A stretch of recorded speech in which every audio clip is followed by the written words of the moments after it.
Olá, meus queridos, nós vamos continuar a nossa aula sobre o profeta Joel. Estamos estudando os profetas, os 12 profetas menores, que aparecem na Bíblia Sagrada, começando em Oséias e terminando no profeta Malaquias. E nós estamos estudando um dos profetas mais conhecidos e um dos textos mais extraordinários da coleção dos profetas menores, que é o profeta Joel, que nós achamos que ele é somente o profeta do Pentecoste, quando na verdade ele é chamado o profeta da esperança, porque ele aparece com uma palavra de Deus de esperança para o povo.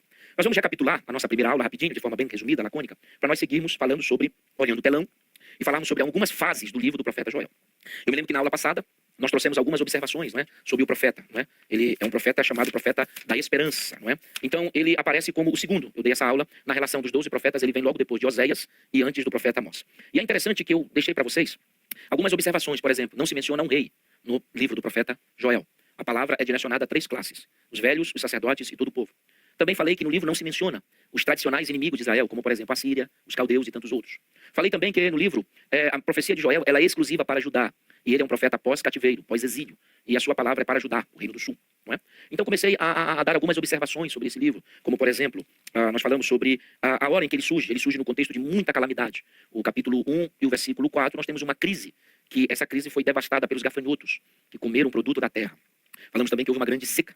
E também nós colocamos a ideia de falarmos sobre os 2 pecados encontrados nesse livro, né? O pecado da embriaguez, que é o capítulo 1 e o versículo 5, e também os judeus menores estavam sendo vendidos como escravos para os gregos, que é Joel capítulo 3 e versículo 6. E colocamos algumas particularidades sobre que é um profeta totalmente contemporâneo, é um profeta atento aos acontecimentos que o cercavam. Ele não é um profeta escondido, mas é um profeta que conhecia a situação que envolvia o seu povo. Ele está atento a todos os acontecimentos, a crise, a venda das crianças, a embriaguez, a humilhação que o povo estava passando. Então ele é um profeta totalmente atento ao momento que ele está vivendo. Essa é uma função. Eu gostei muito dessa colocação porque é um profeta que não se esconde, mas que aparece. E ele está profetizando, ele vai profetizar para um povo, para o Judá, para o reino do sul, que vem após o cativeiro babilônico. E vocês sabem que após o cativeiro babilônico, Judá perdeu a monarquia, o status de um país, e passou agora a ser tipo uma satrapia, né? Governos locais, província.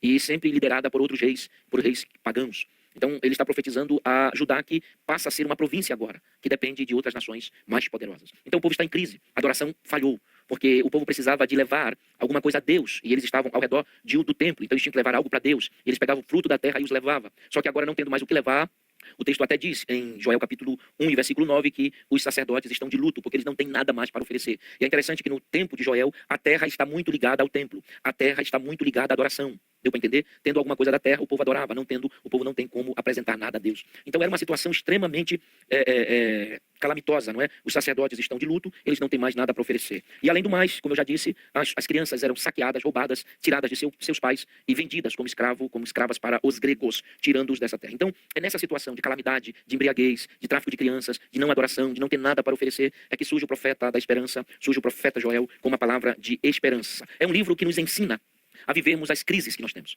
O livro do profeta Joel vai nos ensinar que existe um Deus que está no controle de todas as coisas, que sabe todas as coisas, que conhece, que governa. Então ele chega com uma palavra de esperança. Olha, meus queridos, nós vamos só dar uma olhada aqui, vamos tentar resumir algumas coisas. Ele é muito conhecido como profeta pentecostal por fazer menção ao derramado do Espírito Santo. O significado é Jeová é meu Deus, foi enviado como profeta do Reino do Sul. Isto é só para vocês ficarem, algumas observações que eu dei, a maioria estão aqui no telão para vocês terem aí. Joel vai anunciar o grande dia, a praga dos gafanhotos, e é interessante que isso é importante, que o livro vai surgir depois de uma praga terrível dos gafanhotos. O livro vai surgir depois de uma seca terrível. Então é nesse contexto que surgem os oráculos, ok, da profecia de Joel. E Joel vai conclamar todo o povo para o arrependimento. Ele vai falar sobre rasgar o coração. Isto é como uma apostila que vocês vão ficar aí, tendo como vocês lerem, estudarem. Porque eu quero falar sobre as 3 fases do livro, tá? Ele chama o povo para rasgar o coração, porque rasgar a veste era muito comum. Qualquer acontecimento de tristeza, de luto, as pessoas rasgavam, era uma cultura judaica. Mas agora Joel que não quer que eles rasguem o coração, as vestes. Joel quer que eles rasguem os corações. Por quê? Porque muitas das vezes eles rasgavam as vestes, mas não rasgavam seus corações, não tinha quebrantamento. Ok? Muitas vezes isso. Então Joel está dizendo agora já chega dessa hipocrisia. Não adianta rasgar a veste e não rasgar o seu coração. Então é melhor rasgar o coração e permanecer com as vestes. Ele fala sobre os velhos, sobre os habitantes da terra, ébrios, lavradores. Olha, na seriedade da situação, o profeta convida todo o povo a considerar o desastre e exorta-os ao arrependimento com o propósito de não sofrer maiores consequências. Há uma reflexão muito interessante, escute. Nos dias de hoje, se faz necessário jejuarmos. Não há dúvida quando a resposta sim é imprescindível e urgente. Isso é interessante porque Joel ele vai falar de um assunto que praticamente os outros profetas não falaram, que é a prática do jejum, que era muito comum no Velho Testamento. Há um ponto importante aqui. Muitas bênçãos advêm da prática do jejum. Isso é muito interessante. Nos fortalece espiritualmente e deve estar atrelada às nossas orações. O jejum deve ser uma prática salutar na vida espiritual do crente. Quando o povo jejua e se arrepende, há alguns resultados. Por exemplo, reconciliação com Deus. O Senhor ordena que a terra se regozije e se alegre, transformando o grande mal em grande alegria, tá bom? E o produto do pecado, sempre que desagradarmos a Deus, somos sempre atingidos e algumas consequências virão. Há um outro ponto importante. Somente seremos sarados se nos submetermos com humildade ao Senhor, reconhecendo nossos pecados, confessando-os a Deus com sincero arrependimento, pois Ele é misericordioso. Aí vem a promessa do derramamento do Espírito Santo, que eu já vou falar. O dia de Pentecostes, que era uma festa que acontecia 50 dias depois da Páscoa. Promessa válida no dia de hoje, tá? Não é só para aquele tempo, é para todos quanto creem nisso. O derramado do Espírito Santo, o verbo derramar indica a abundância de manifestação. Em outras palavras, Deus vai deixar fluir livremente o seu Espírito em nós. Toda a carne, eu vou falar sobre isso, engloba tudo, ou seja, a graça de Deus alcança sem distinção e o grande dia do Senhor está chegando, tá bom? Vamos olhar agora, nessa segunda aula, as 3 fases do livro de Joel. É interessante que Joel ele tem um total de 3 capítulos, ok? E 75 versículos. Então a profecia de Joel é composta de 3 capítulos e 75 versículos. E quando nós juntamos os 3 capítulos, tá, que formam a profecia, nós podemos dividir esse livro em 3 fases. 3 fases. A primeira fase do livro de Joel, nós chamamos da fase da devastação, a fase da destruição. É aonde origina o livro, aonde o livro surge, não é? A profecia de Joel, ela surge devido a uma grande devastação produzida pelos gafanhotos. Então, nós vamos resumir agora todos os 3 capítulos em 3 pontos. O primeiro ponto é a fase da destruição. Aí Joel, ele vai falar sobre os gafanhotos. Preste atenção. Existem duas vertentes no hebraico sobre o verso 4. A primeira vertente é que é um gafanhoto em 4 fases. Outra vertente diz que é 4 gafanhotos. Nós não vamos discutir se é um gafanhoto em 4 fases ou 4 gafanhotos. Eu, Carvalho Júnior, como professor dessa matéria, entendo que Joel está falando sobre 4 tipos de gafanhotos. Tá bom? E ele está falando do cortador, do migrador, do devorador e do destruidor. O versículo 4, daqui surge o livro do profeta Joel. Deu para você entender? O livro do profeta Joel surge do versículo 4. Ele aparece no cenário profético depois que Israel está voltando do exílio, voltando dos 70 anos, Judá, e voltando para uma terra morta, e além de ser uma terra morta, o que tinha? Os gafanhotos havia o quê? Devastado. Então, a primeira fase do livro de Joel é a fase dos gafanhotos. Houve uma destruição. E depois dessa destruição, aparecem os ébrios, tá bom? Aparece o lamento dos sacerdotes, tá? O versículo 9 diz, foi cortado os cereais e a libação da casa do Senhor. Nós já estudamos sobre o versículo 9, porque não tendo nada da terra para levar a Deus, foi cortada a adoração. O serviço no templo estava paralisado, porque eles não tinham nada para oferecer a Deus, pois a terra, no livro de Joel, está ligado definitivamente ao templo. Então, olha, o Joel diz assim, o 10, o campo está assolado, a terra está triste, o trigo está destruído, o vinho novo se secou e o azeite falta. Despertai-vos lavadores e o vai, vinhateiros, sobre o trigo e a cevada, porque a colheita do campo pereceu. A vida se secou, a figueira murchou, a romeira, a palmeira, a macieira. Ele generaliza dizendo todas as aves do campo se secaram. A alegria se secou entre os filhos dos homens. Aí ele vai olhar para os sacerdotes, para os ministros, que não têm o que oferecer a Deus. Lembra do verso 9? Eles não têm. Cingivos de pano de saco e lamentai, sacerdotes. Gemei, ministro do altar. Entrai e passai vestido de pano de saco. Durante a noite, ministro do meu Deus. Pois a oferta de cereais e a libação cortada foram da casa do Senhor. Aí ele diz, santificai o jejum, convocai uma assembleia solene, congregai os anciãos e todos os moradores dessa terra para a casa do Senhor, vosso Deus, e clamai. Olha só, ai do dia, pois o dia do Senhor está perto. 16 diz, não está o mantimento cortado de diante de nossos olhos, e a alegria e o regozijo da casa do nosso Deus, a semente mirrou debaixo dos seus torrões, os celeiros estão assolados, os armazéns derrubados, porque secaram os cereais. Como geme o gado, as manadas de vacas estão confusas, porque não tem pasto. É a crise da seca não tem pasto. Até os rebanhos de ovelhas estão sofrendo. A ti, ó Senhor, clamo, porque o fogo consumiu os pastos do deserto, fogo, crise, seca, e a chama abrasou todas as aves do campo. Também todos os animais do campo suspiram a ti. Os rios se secaram, seca, e o fogo consumiu os pastos do deserto. Então, olha só, que situação difícil. Depois daquela introdução, nós temos aqui a primeira fase do livro, que é a fase da destruição. Então, do versículo 4 até o versículo 20, olha como Judá está vivendo. Sem pasto, sem água, sem carne, sem cereais, sem adoração. Tudo gerado por 4 gafanhotos. Aí eu tive o cuidado de pesquisar a função de cada gafanhoto na árvore, né? Porque ele está dizendo aqui, a vide se secou, a figueira, a romeira, a palmeira, a macieira, o versículo 12, ele diz, todas as árvores do campo foram atacadas. Então vejam bem, olha o que a Bíblia diz assim, o que ficou de um, o outro comeu. O que ficou do gafanhoto cortador? O primeiro gafanhoto que aparece aqui, ele é chamado de cortador. E sabe qual é a função do cortador? O cortador é um gafanhoto muito pequeno, ele não tem muita força. Então ele não atinge os galhos. O cortador não atinge os troncos. A única função do cortador é comer as folhas. As folhas. Porque como ele é pequeno e a força que ele tem é muito pequena, então ele atinge as folhas, que é um da parte da árvore mais frágil, a folha.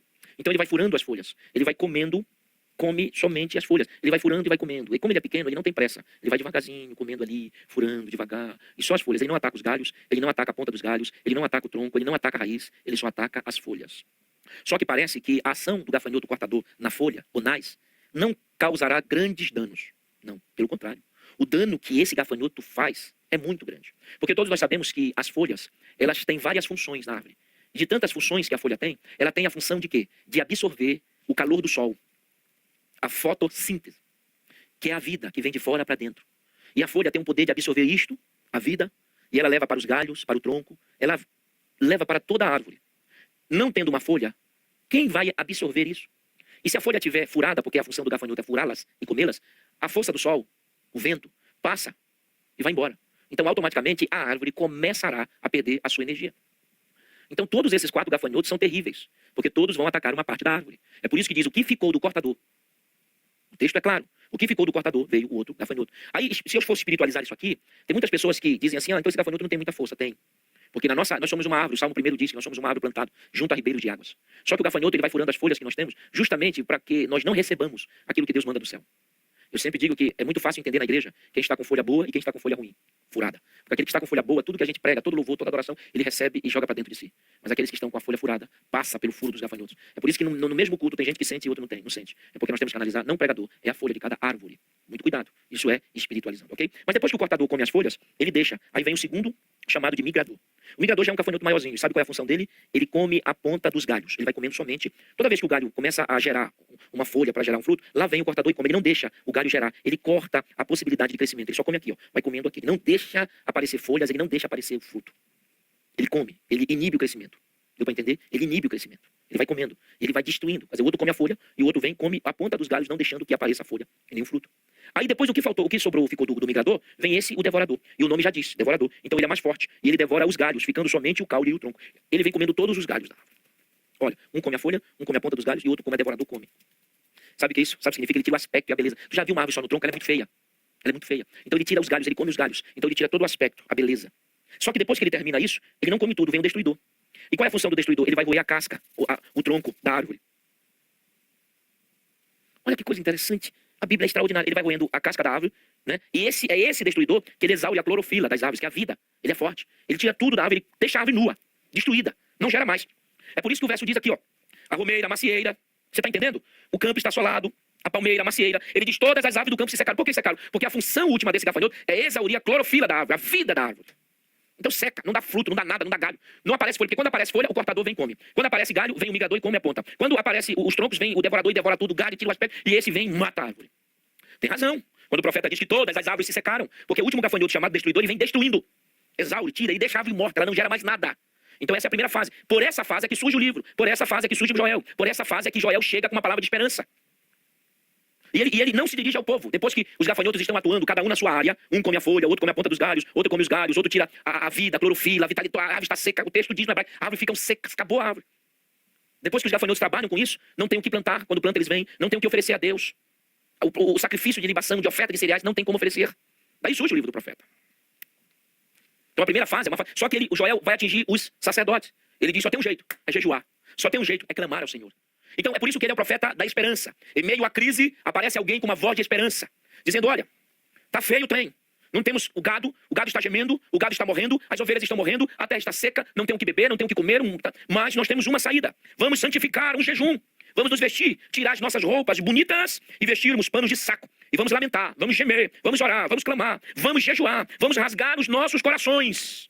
E não as nossas vestes. E vamos clamar ao Senhor e vamos buscar ao Senhor. Olha, eu não posso demorar muito. Mas sabe o que acontece depois que essa crise primeira chega, que é a primeira fase? E os sacerdotes vão orar, vão clamar, vão buscar. E sabe o que acontece? Deus vai ouvir a oração. Olha o que diz o capítulo 2, versículo 1. Tocai a trombeta em Sião. E dai o alarme, meu Monte Santo. Tremam todos os moradores da terra, porque o dia do Senhor vem, já está perto. Dia de trevas, de escuridão, dia de nuvens e de trevas espessas, como a alva espalhada sobre os montes. Vem um povo grande e poderoso, qual desde o tempo antigo nunca houve, nem depois dele haverá, pelos anos diante da geração em geração. Diante dele um fogo consome, atrás dele uma chama brasa. Diante dele a terra é como o jardim do Éden, atrás dele é um desolado deserto. Aí ele vem falando sobre o grande dia, que as nações vão tremer, que as nações vão ter que reconhecer que existe um Deus. Mas olha o que acontece, o povo vai orar, o povo vai buscar. E Deus levanta o profeta com uma voz de esperança. Aí surge a segunda fase do livro. Diz aqui, Joel capítulo 22, versículo 23. Diz, alegrai-vos, filhos de Sião, e regozijai-vos. Por isso que ele é o profeta da esperança. Porque o Senhor vosso Deus, porque ele vos deu uma justa medida a chuva. Ele faz descer chuva a temporã e seródia. Essas duas chuvas são interessantes, né? A temporã, ela é a primeira chuva. Ela vem, eu até fiz uma anotação aqui. A primeira, né? E a seródia, ela vem sempre em abril, que dava às plantas forças necessárias. E ele fala sobre esses dois conceitos de chuva. A temporã, que ela começa em outubro, que prepara a terra. Eu achei aqui, ó. A temporã é a primeira chuva em outubro, que prepara a terra. E a seródia, ela começa em abril, que quando chove, ela dá vida às plantas ou à semente que foram plantadas. Então Deus está dizendo aqui, daria a primeira para preparar a chuva, e daria a segunda para fortalecer a plantação. É um profeta da esperança, não é? Deu para entender? Pois ele dará aqui, diz o texto, a temporã, para molhar a terra, prepará-la para a plantação. E a seródia virá para dar vida, força à plantação, o que já havia sido plantado. E olha a segunda fase, ele diz, as eiras se encherão. É sinal que eles viveram um tempo em que as eiras estavam vazias. O que são eiras? Chamado de eirado, né? É um espaço duro no solo, onde se separa o trigo do cereal. E quando a eira só vai se encher, porque Deus vai curar a terra. E além, eles vão plantar. Quando eles plantar, eles vão primeiro receber a chuva temporã, preparar a terra e vão plantar. Depois a seródia para fortalecer a plantação. Aí ele diz assim, as eiras se encherão, é futuro, se encherão de trigo. Quer dizer, tudo que vocês plantarem a partir de hoje vai dar certo. Porque a primeira chuva vai molhar o terreno e a segunda chuva vai fortalecer a plantação. O eirado, onde se separa o trigo do cereal. Mas sabe o que ele diz? E o lagar transbordará de vinho e de azeite. O lagar é como se fosse uma cova, né? De quase 2 metros de altura por aí, onde se amassa a uva para a fabricação do vinho. Quando você estuda o lagar no tempo de Gideão, você assusta, né? A Bíblia diz em Juízes que Gideão está no lagar malhando trigo. O lagar não é para se malhar trigo. O lagar é para espremer a uva, para sair o suco. Mas por que ele está lá malhando trigo? Ele tinha que malhar o trigo no eirado. Mas o eirado não protege. Já o lagar é uma cova, um poço, assim, que dá para proteger. Então ele está malhando o trigo no eirado, malhando o trigo no lagar, melhor dizendo, porque ele quer se esconder dos midianitas, porque ali no tempo de Gideão são as últimas sementes, os últimos trigos que ele tem. Então ele está escondendo aquilo que ele tem. Uma vez eu preguei sobre a tradução da palavra semente, trigo ali, que é mispá, no hebraico, que significa os nossos sonhos, o nosso futuro, os nossos objetivos. Então, na verdade, Gideão está guardando os seus sonhos, os seus objetivos. Ele está malhando o trigo no lugar errado, mas é que ele quer esconder dos midianitas. Então a segunda fase do livro de Joel é a fase da restituição. A primeira é da destruição, a segunda é da restituição. Olha o que ele diz: restituo-vos-eis os anos consumidos pelo gafanhoto migrador, destruidor e pelo cortador. Comereis abundantemente, até ficardes satisfeitos. Eu louvarei o nome do Senhor vosso Deus, que procedeu para convosco maravilhosamente. O meu povo não será mais envergonhado. Sabereis que eu estou no meio de Israel, que eu sou o Senhor vosso Deus, e que não há outro, e o meu povo não será mais envergonhado. Então essa aqui é a segunda fase do livro. É a fase da restituição. A Bíblia diz, eu devolverei. Mas sabe por que Deus vai devolver? Porque o povo voltou a orar. O povo voltou a jejuar. O povo voltou a clamar a Deus. O povo parou de se embriagar, cometer os pecados de vender os seus próprios filhos para os gregos. Eles tomaram uma atitude. E o próprio Deus diz, eu vou destruir, eu vou repreender, eu vou devolver. 2 anos. Então não foram meses, foram anos que vocês foram consumidos, envergonhados. Esta é a palavra. Joel saía andando nas ruas de Judá, nas ruas desoladas, né? Devastadas, melhor dizendo. Ele saía gritando, dizendo, ei, preparem-se, as eiras se encherão de trigo. Mas antes ele diz, olha povo, Deus vai mandar duas chuvas, a temporã em outubro, para molhar a terra, e a seródia em abril, para quê? Para fortalecer o fruto plantado. E creiam mais, Deus vai devolver. Sabe o eirado que está vazio? Ele vai se encher. Sabe o lagar que está vazio? Ele vai transbordar. E ele mesmo diz que Deus vai devolver todos os anos consumidos. Coisa extraordinária. Então a primeira fase desse livro é a fase da destruição, dos gafanhotos. E nós falamos a missão de cada gafanhoto nas aves e o que isto provocou no livro. Está no capítulo 1. Aí no capítulo 2, Deus vai mudando, porque o povo clama, o povo ora, o povo busca, o povo pede. Mas depois do segundo período do livro, vem o terceiro. E o terceiro período do livro de Joel nós chamamos do período da renovação. Então aqui nós temos uma grande mensagem, não é? As 3 fases do livro de Joel. Primeira fase, fase dos gafanhotos, da destruição. Segunda fase, fase da restituição. E a terceira fase é a fase da renovação. O texto diz, Joel 2:28. E depois, derramarei o meu espírito sobre toda a carne. Os vossos filhos e as vossas filhas profetizarão. Os vossos velhos terão sonhos, os vossos jovens terão visões. Até sobre os servos e sobre as servas naquele dia, derramarei o meu espírito. Mostrarei maravilhas no céu e na terra, sangue, fogo e colunas de fumaça. O sol se converterá em trevas e a lua em sangue, antes que venha um grande e terrível dia do Senhor. Olha que coisa interessante. Então, o livro de Joel, ele é dividido em 3 momentos: destruição, restituição e renovação.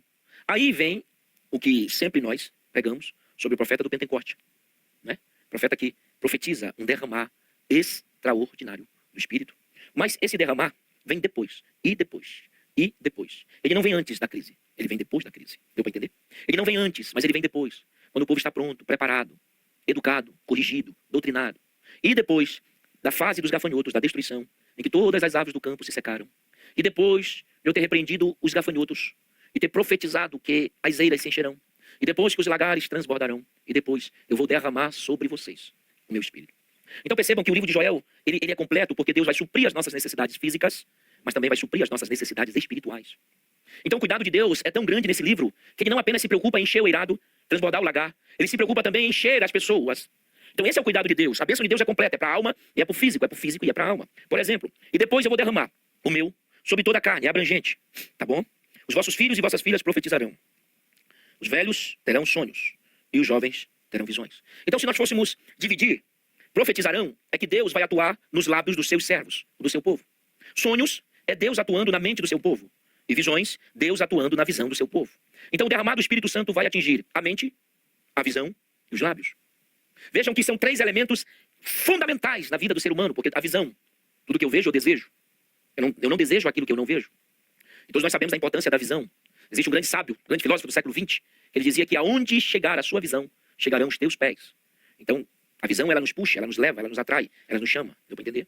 Os lábios, Deus vai atuar nos nossos lábios. Sabe por quê? Nos lábios, quando ele usa essa expressão, profetizarão, porque até então Judá só tem que se lamentar, uivar, como ele mesmo diz, choro, gemido, os lábios, mas agora Deus vai tirá-los do período de gemido, de choro, e vai levá-los ao período da profecia.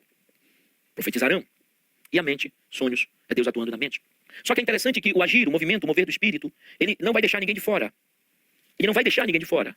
Ele vai agir. Ele quer filhos, filhas, velhos, moços, moças, servos, servas. Não ficarão, ninguém, não ficará ninguém de fora. Pois essa é a tônica do livro, para todo o povo, para todo o povo, para todo o povo.